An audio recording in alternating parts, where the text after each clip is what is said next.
Edgar Casey claimed that the Atlanteans made space travel and even had bases on other planets like Mars. And then he also claimed that they collected energy from the cosmos through like huge crystals. Different stories make two separate claims that the Atlanteans were benevolent humans who fell into evil, while another claims that they came from another solar system and they were already had genetics that predisposed them to be cold and cruel. But there's so many different versions of what happened. Like, you can easily go on YouTube and you can see like 50 different people with 50 different interpretations of Atlanteans. Evidence-wise, the only real thing that was presented about Atlantis was Plato, and he was writing the Republic and used it as a reference. You gotta kind of put that into perspective too. The Agarthian or Agarian alien race are believed to be an Asiatic Nordic offshoot of humanity who are believed to be the descendants of ancient Atlanteans and Lemurians who fled underground via a global network of caverns and caves in the aftermath of an ancient nuclear war between Atlantis and Lemuria. And when they fled into the Earth, they built a civilization inside of the Earth, which is believed to be hollow by those who believe in the Agarthian inner Earth dwellers. The inner Earth world is believed to be lit by a smoky central sun. It is believed that the Agartha were first referenced by a book called The Smoky God, which was written by an author by the name of Willis Emerson.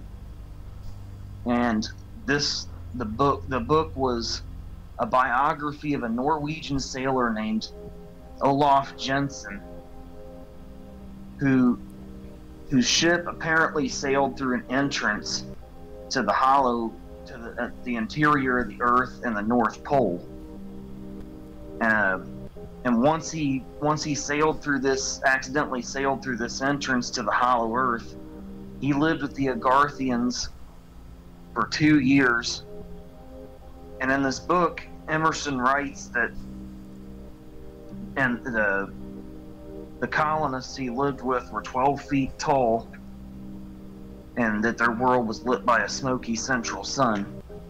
One of the colonies of the Agarthian people was Shambhala the Lesser. That was the seat of government, and this is an inner continent. Its satellite colonies are smaller enclosed ecosystems located deep beneath the Earth's crust or discreetly within mountains. The Agarthians were first referenced and that we know of in the modern era, and by whom. That was the main detail of that overview I wanted to give. Olaf Jensen. He lived with the Agarthian peoples in the inner Earth for 2 years, and they told him their history about Atlantis and Lemuria. Atlantis was first written about by Plato, as we all know. It was a land beyond the Straits of Gibraltar, which was an advanced civilization. So according to the Norwegian sailor Olaf Jensen, who was referenced in the book The Smoky God by Willis Emerson, he lived with the Agarthian inner Earth dwellers for 2 years after he sailed into the North Pole, and they told him that they were an offshoot of humanity from Atlantis and Lemuria that fled underground during an ancient nuclear war between those two great civilizations. Now, Atlantis was first written about by Plato and was described as a land beyond the Straits of Gibraltar in the Great Sea, which was an advanced civilization, and it was sunk by the gods as punishment for degeneracy and evil. Now, the Atlantean-Lemurian War is directly referred to again by author Willis Emerson in his book Agartha, Secrets of the Subterranean Cities, but it also appears to be referenced and eerily similar stories and myths throughout the world and millennia, from the Hopi Indians in North America, the Egyptians, ancient India, and ancient Greece. The Mesopotamians, these Sumerians, and that they also showed, these reptilian gods. Same in Babylon, same in Egypt, same in India. The Asuras and the Nagas, they're all related to these reptilian gods. The reptilians ensured that the new man could be forever attached to the reptilian frequency because the foundational prototype was reptilian. This meant that the new man could easily be mentally controlled by them. Upon discovery of this information, that the reptilians wanted to control the new race, the Atlanteans began a severe electromagnetic bombardment of Lemuria. This bombardment caused the bulk of the continent to submerge into the ocean, now called the Pacific Ocean.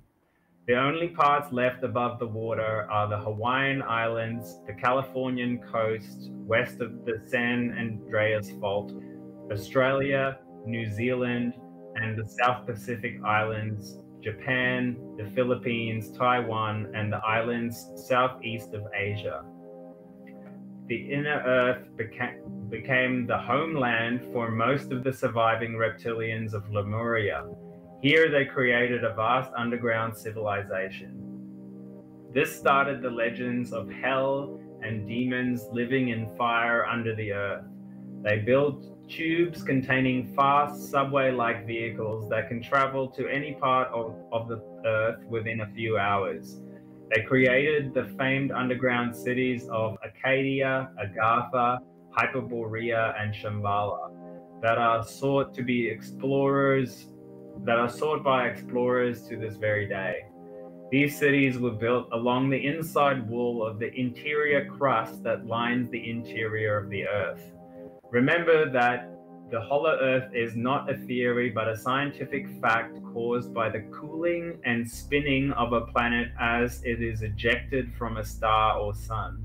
Australia was actually connected to Papua New Guinea fully. You can see this light blue area, and that's where they say the Aboriginal people came from originally, genetically speaking. They walked from Asia to Australia, so all of this was connected at some point. So you could literally have walked from India to Australia at one point. They also speak about Atlantis being a sun-worshipping society, and it's interesting how Japan was connected to China at one point. You can see here also light blue, and where Japan is the land of the rising sun, hinting at this ancient Atlantean mythology coming back and rising up again. The same with Egypt, also sun worshipping, right? You'll see that same theme. What I've found out through my travels in India and sort of researching all these different mythologies is I realized that there's parallels between India, Iraq, or Mesopotamia and Egypt and Greece, eventually Rome. All of their gods line up, and they just have different words for the same gods, including Zeus and Poseidon, and these characters. And according to Plato, Poseidon was the king of Atlantis. I'd have to bring my research up, but I found parallels of that same god in Hindu mythology as well. And eventually that sort of branched off into Nordic and German mythology as well. So you find these very same stories, same parallels, same associations with Poseidon having the trident, for example. You'll find Krishna has the same kind of trident, and you'll see this sort of themes run across the different mythologies. Yeah, Atlantis. From what I understand, Atlantis was out for world domination, and they were ruled over by a confederation of kings who decided to go ahead and invade all of Europe and Asia, which by and large was the Lemurian civilization. and they wound up in a war using what the ancient Indians, the Indians in India used astra weapons, the Brahmastras in particular were used between the two civilizations, which would emit a flash as bright as 1,000 suns, followed by a trail of smoke that rose into the heavens. When they describe it, it sounds like they're describing a nuclear weapon. I think that also included like Australia and modern day Australia, New Zealand, and Japan.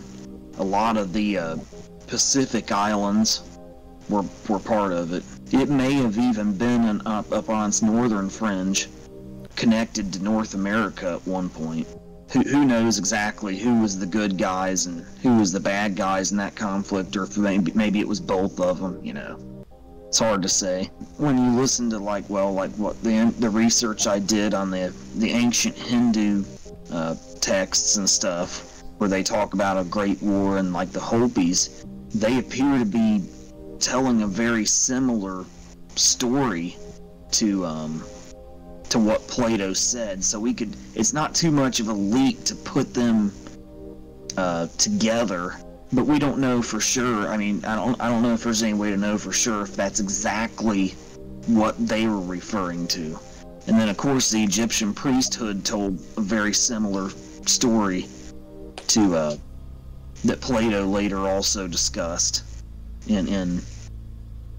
but it's hard to say if they're all talking about exactly the same thing. It seems that they are. So that's kind of what I'm going on, is it just seems that they are. It seems to really add up. But I mean, can I prove it beyond a shadow of a doubt with cold, concrete evidence? No. Hinduism is the predominant religion in India and has shaped its culture for at least the last 5,000 years. The central texts of Hinduism are the Vedic texts and the Upanishads. Both were originally written in an ancient dialect of the Indian language known as Sanskrit.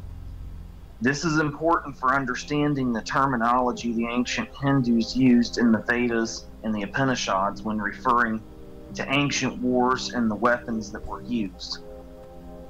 First, we'll dive into the weapons that the Hindu epics discussed having been used in many of their mythological wars. These weapons were called astras, that's spelled A-S-T-R-A. Now, an astra in ancient Sanskrit is a supernatural weapon, and each astra, of which there are nearly 100 different kinds, are presided over by a specific deity and imbued with spiritual and occult powers, which cause their effects. Usually these weapons are released from the hand of a bearer, and a bearer of an astra is called, in Sanskrit, the Astradhari.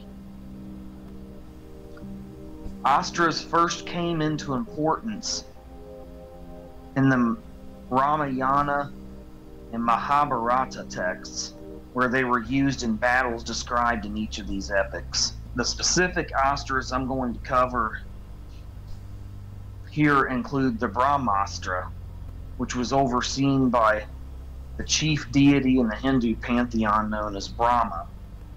This was believed to be one of the most powerful of the astras, and it was charged with all of the energy of the universe, and was capable of emitting a flash as bright and as hot as 1,000 suns, followed by a trail of smoke that rose high into the heavens, and it would unleash a fearsome wind. And it was thought to be an arrow released from Brahma's hands, or the hands of warriors who he imbued this weapon to, that was capable of unleashing this said explosion.